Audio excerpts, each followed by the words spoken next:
বেশ, অর্পিতা তুমি আমাদের সঙ্গে থাকো। আজকে আদালতের বাইরে ঠিক কি হয়েছে দেখাবো আপনাদের।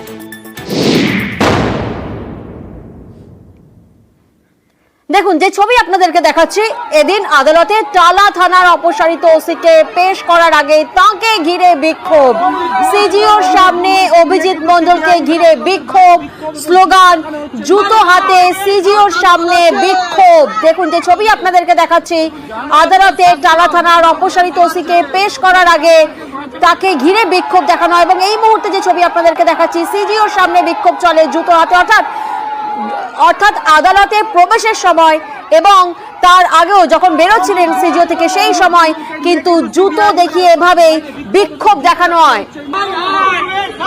জুতো হাতে সিজিওর সামনে এভাবেই বিক্ষোভ চলে।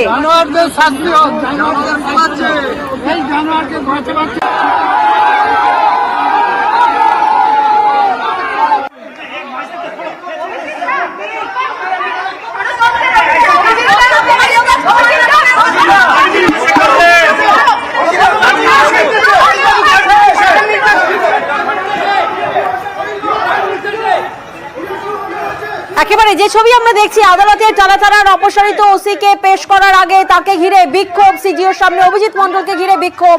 প্রতিনিধি অর্পিতা এই মুহূর্তে আমাদের সঙ্গে রয়েছেন। অর্পিতা, যে ছবি আমরা দেখলাম, একেবারে প্রবেশ করার সময় জুতো দেখিয়ে বিক্ষোভ এবং সেখান থেকে বেরোনোর সময়ও জুতো দেখিয়ে বিক্ষোভ, যারা বিক্ষোভ দেখালেন তারা কারা?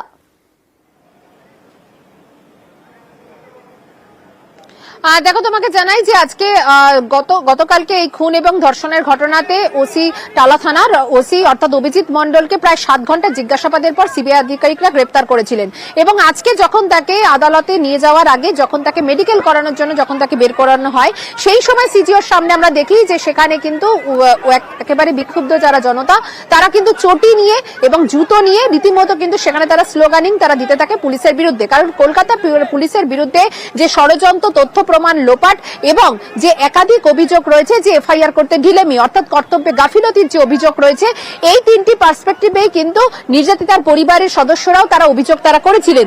তারই পরিপ্রেক্ষিতে গ্রেপ্তার করা হয়েছে এই ওসি টালা অর্থাৎ অভিজিৎ মণ্ডলকে, এবং তাকে নিয়ে যখন আজকে বেরোচ্ছিলেন সিবিআইয়ের আধিকারিকরা, সেই সময় কিন্তু গাড়ির সামনে চলে আসে একেবারে গেটের মুখে এই বিক্ষোভকারীরা। সেখানে তারা জুতো দেখাতে থাকেন, স্লোগানিং করতে থাকেন, এবং রীতিমতো কিন্তু পরিস্থিতি একেবারে কিন্তু আইন শৃঙ্খলা একেবারে সেখানে কিন্তু যথেষ্টভাবে উত্তেজিত একটা পরিস্থিতি তৈরি হয়।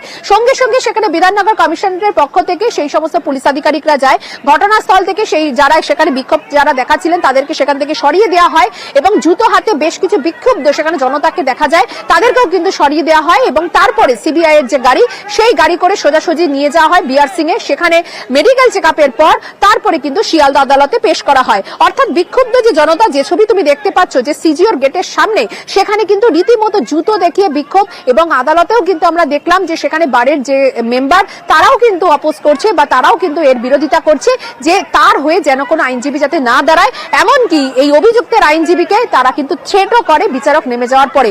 সব মিলে কিন্তু বলা যায় যে পুলিশের বিরুদ্ধে যে ক্ষোভ এবং যে বিক্ষুব্ধ যে অবস্থা, সেই অবস্থার পরিপ্রেক্ষিতেই আজকে দেখা গিয়েছে এই জুতো হাতে এই বিক্ষোভ। এর আগে তুমি দেখেছো নিশ্চয়ই যে সন্দীপ ঘোষের সময় তো আমরা দেখেছি যে জুতো গাড়িতে ছুঁড়ে মারা, তারপরে তাকে মাথায় কিন্তু তাকে আঘাত করা। ঠিক একইভাবে আমরা আজকে দেখলাম যে সিজিও কমপ্লেক্স থেকে বেরোনোর সময় কিন্তু পরিস্থিতি একেবারে অন্যরকম ছিল, যদিও সেখানে বিধাননগর পুলিশ এবং কেন্দ্রীয় বাহিনী থাকায় অবশেষে কিন্তু তাকে নিয়ে যাওয়া হয়, অর্থাৎ ওসি টালা অর্থাৎ এই অভিজিৎ মণ্ডলকে নিয়ে যাওয়া হয়েছে, এবং তারপরে তাকে 3 দিনের সিবিআই হেফাজতের পর সন্দীপ ঘোষ এবং ওসি টালা অর্থাৎ অভিজিৎ মণ্ডল দুজনকে কিন্তু ইতিমধ্যে সিজিও কমপ্লেক্সে নিয়ে আসা হয়। একেবারে অর্পিতা, সেই ছবি আমরা দেখেছি এর আগে সন্দীপ ঘোষকে চটি চাটা, সেই ছবি আমরা যেমন দেখেছি তেমন একই ছবি আজকে দেখা গেল অভিজিৎ মণ্ডলকে ঘিরে বিক্ষোভ, জুতো হাতে সিজিওর সামনে চলে বিক্ষোভ। এবং অভিজিৎ মণ্ডলকে যখন সাংবাদিকরা প্রশ্ন করেন তখন তিনি কি বলেছেন? তিনি বলছেন ভগবানের উপর আস্থা আছে। শুনুন একবার।